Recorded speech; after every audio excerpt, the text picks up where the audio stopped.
ઘણી વખત આપણે શેરીઓ, ચોક, ટ્રેન અને બસોમાં ભિખારીઓને ગરીબ, નિરાધાર સમજીને પૈસા આપીએ છીએ, પરંતુ આ ભિખારીઓની સંપત્તિ અને આવક વિશે સાંભળીને તમને આશ્ચર્ય થશે. આ ભિખારીઓ તમારા કરતાં ઘણી વધુ કમાણી કરી રહ્યા છે. તો એવા ઘણા ભિખારીઓ છે જેઓ ભીખ માંગીને કરોડપતિ બની ગયા છે. આવો જ એક કિસ્સો ફરી એકવાર મધ્યપ્રદેશના ઇન્દોરથી સામે આવ્યો છે. મળતી માહિતી મુજબ સ્વચ્છતામાં અગ્રેસર એવા ઇન્દોરને ભિખારી મુક્ત બનાવવાના પ્રયાસો થઈ રહ્યા છે. આ શ્રેણીમાં ગતરોજ મહિલા અને બાળ વિકાસ વિભાગની ટીમે એક મહિલા ભિખારીને પણ બચાવી હતી.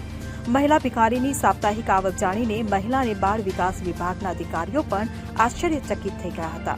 વાસ્તવમાં બચાવ દરમિયાન મહિલા ભિખારી પાસેથી 75,000 રૂપિયા મળી આવ્યા હતા, જે માત્ર એક અઠવાડિયાની કમાણી હતી. ઉલ્લેખનીય છે કે આ પહેલો કિસ્સો નથી. આ પહેલા પણ ઇન્દોર, ભોપાલ, લખનઉ અને મુંબઈની સડકો પર ભિખારીઓ ભીખ માંગીને કરોડપતિ બની ચૂક્યા છે. Bureau report CN24 news. હવે જુઓ દેશ દુનિયાની તમામ ખબરો તમારી આંગળીના ટેરવે. ઉઠાવો મોબાઈલ અને Google Play Store પરથી ડાઉનલોડ કરો અમારી CN24 ન્યૂઝ મોબાઈલ એપ.